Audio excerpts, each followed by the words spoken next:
They prepared for someone crawling back, someone cracked open by regret, someone desperate for warmth, for forgiveness, for a seat back at the table they once abandoned you from. They rehearsed speeches for your return, imagined apologies dripping from your mouth, imagined you smaller, quieter, grateful to be tolerated again. What they never accounted for was this: you didn't leave the darkness to recover. You stayed long enough to understand it. You didn't beg it to release you. You let it strip you. You let it burn. You let it decide what was real and what was useless. And when it was done, there was nothing left that could be negotiated with. You descended where noise doesn't survive, where crowds mean nothing, where identity isn't handed out by approval or applause. Down there, there is no performance, only truth. Only what you can carry when everything else is taken. They call it darkness because it terrifies them, because it removes the masks they rely on to function, because it exposes the difference between distraction and strength. But you welcomed it. You let it erase everything soft, everything decorative, everything that needed validation to breathe. What remained wasn't cruelty, it was clarity, not rage. Precision, not chaos. Structure. You don't move with hatred. Hatred wastes energy, you move with certainty. You don't act from impulse. You act from purpose. Every decision is deliberate. Every step is measured. Every silence is chosen. When you've been where you've been, you don't gamble on outcomes, you guarantee them. They still think this is about proving something, about showing them they were wrong, about reclaiming a version of yourself they once recognized. That world no longer exists. This is after explanations, after justification, after the need to be understood by people who never had the depth to see you clearly in the first place. There is no version of you that shrinks to be digestible. That version burned, and from that ash something permanent was built. You don't rise like a man anymore. You rise like a standard, a reference point, a reminder. Not loud, not dramatic, just undeniable. They don't fear noise, they fear restraint. They don't fear storms. They fear the one who has already burned and learned how to stand calmly in the fire. The one who doesn't seek comfort. The one who doesn't blink while everything collapses, because collapse is familiar territory. They will tell stories about the fall, about how you disappeared, about how the silence around your name grew heavier, but they'll never understand what actually happened below the surface. You didn't vanish. You descended. You didn't break. You calculated. You weren't lost. You were learning the terrain they've never had the courage to step into. Every moment they assumed you were finished was a moment you were assembling something they could never predict, never influence, never control. They weren't prepared for someone who didn't need the crowd, who didn't flinch without applause, who didn't fold when stripped of titles, alliances, and comfort. A soul forged that way doesn't just survive. It becomes inevitable. Because when everything is taken from you, the only thing left is truth. And truth doesn't negotiate. It doesn't compromise. It doesn't ask permission from a world built on illusion. They thought turning you invisible would erase you. Instead, you learned how to move in silence so complete it became your weapon. They thought pain would make you passive. It made you precise. Every scar became a map. Every betrayal became a compass. You didn't forget. You didn't rush forgiveness to appear evolved. You remembered. And in remembering, you didn't return as the same thing. You returned as something unrecognizable. What you are now doesn't beg, it doesn't chase, it doesn't explain, it doesn't ask for space. It commands it. It moves like someone who touched the bottom and decided to keep going anyway. Like someone who understands the world doesn't reward softness, it feeds on it, and still chose discipline over bitterness. You don't intimidate because of what you say. You intimidate because of what you say. You intimidate because of what you embody. Stillness, weight, finality. You didn't rise to be liked. You didn't emerge for acceptance. You rose for the silence, for the peace that comes when no one has access to your destruction anymore. Let them knock. Let them speculate. Let them label you cold while they replay every moment they squandered your warmth. The gates are closed now, the kingdom is locked, and the one who once gave everything freely has become the answer they can't afford. They wanted survival. You became sovereign. They wanted remorse. You became ruthless. They wanted the past. You became the consequence. And now they don't face a man, they face a monument. There's a pause now when your name is mentioned, not because you're forgotten, but because you're remembered too clearly. They remember the access they wasted, the warnings they ignored, the softness they mistook for weakness, and all that remains is distance. Not because you vanished, but because you ascended. They expected your return to be emotional, loud, desperate for reconnection. What came back was colder than vengeance and sharper than regret. A presence that doesn't ask for space.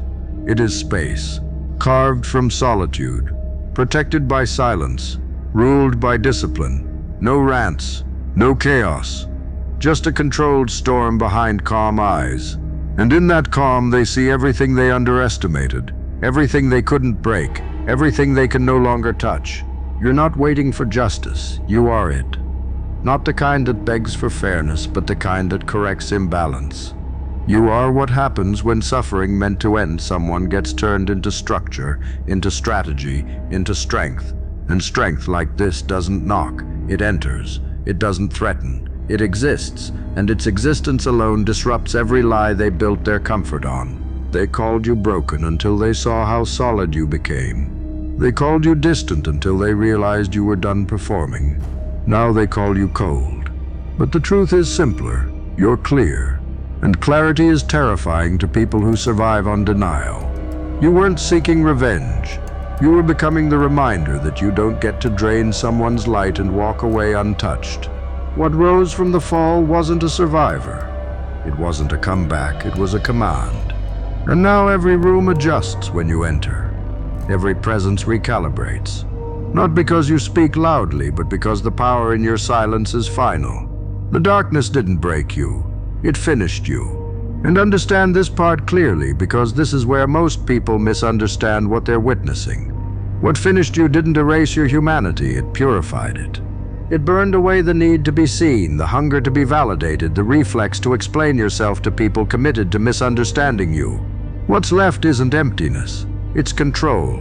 Control over your reactions, control over your direction, control over who gets access and who stays locked outside the gates forever.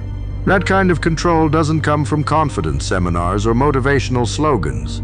It comes from being reduced to nothing and refusing to disappear anyway. You don't move fast anymore. Speed is for people trying to outrun fear. You move deliberately. You move like someone who already knows the outcome. There's no rush when inevitability is on your side. You don't need to dominate rooms with volume or posture or performance. Your presence recalibrates the environment because it carries weight. People feel it before they understand it. That pause when you enter, that shift in tone, that sudden awareness of what's unsaid, that's not intimidation. That's recognition. Something in them knows you've crossed a line they never will.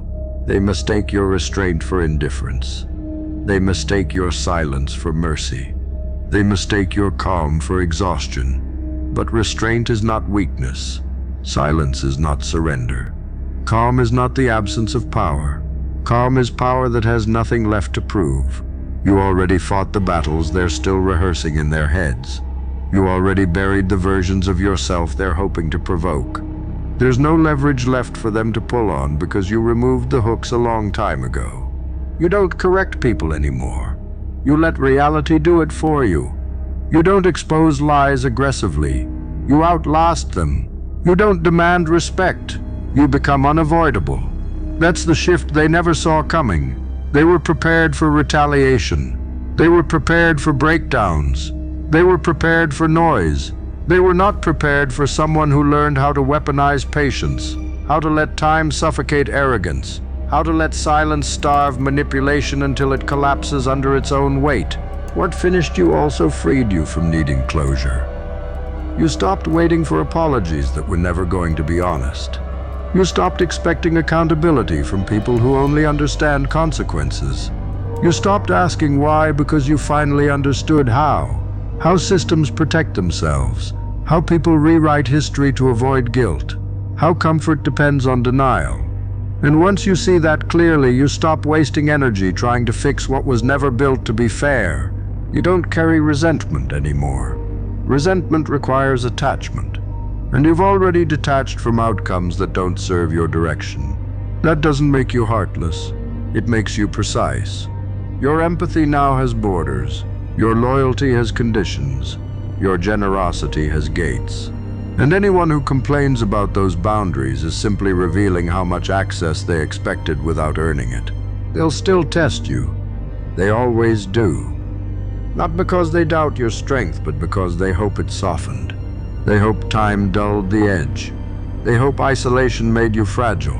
What they don't understand is that isolation didn't weaken you.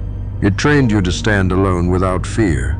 And someone who can stand alone cannot be controlled, rushed, guilted, or intimidated into submission. So let them interpret your distance however they need to survive their version of the story. Let them call it arrogance. Let them call it coldness. Let them call it a fall from grace. You know the truth.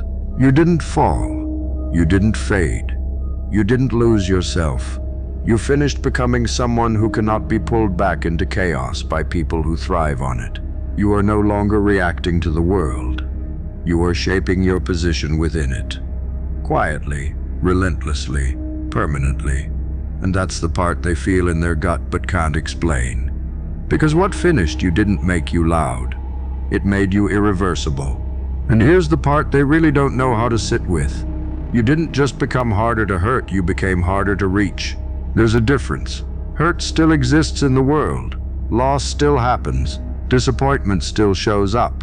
But it no longer gets access to your center. It no longer rewrites your direction. It no longer hijacks your identity. Pain knocks now and you decide whether the door opens. Most people live the other way around. That's why they're loud. That's why they're reactive.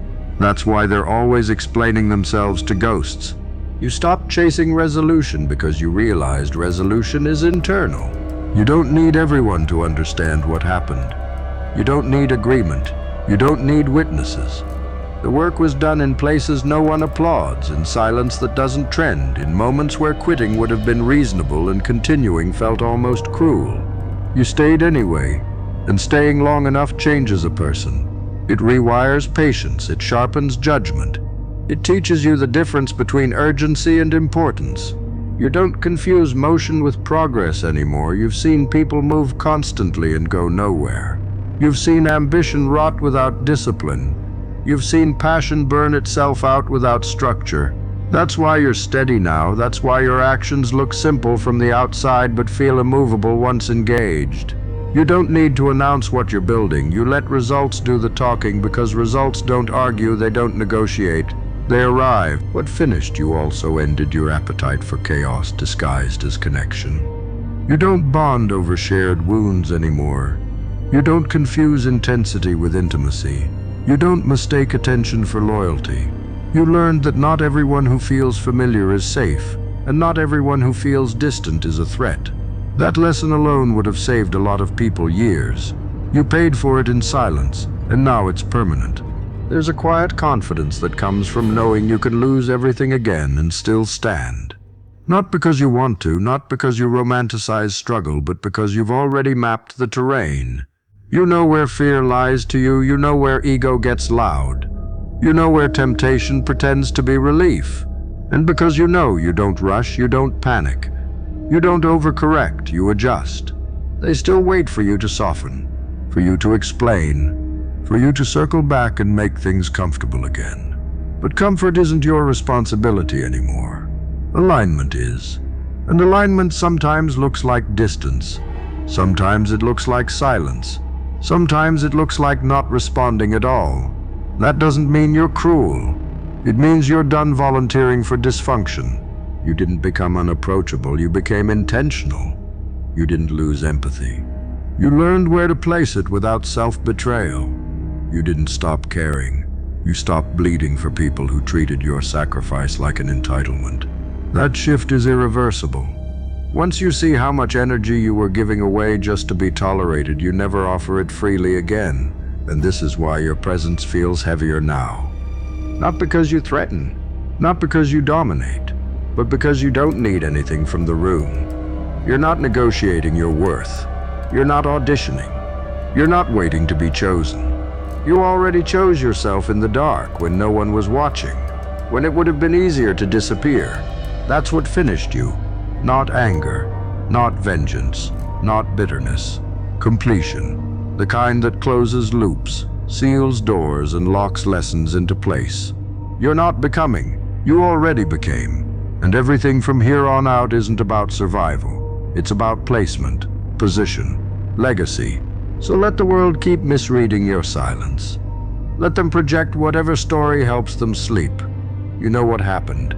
You know what it cost. And you know why you don't go back. Because the darkness didn't break you.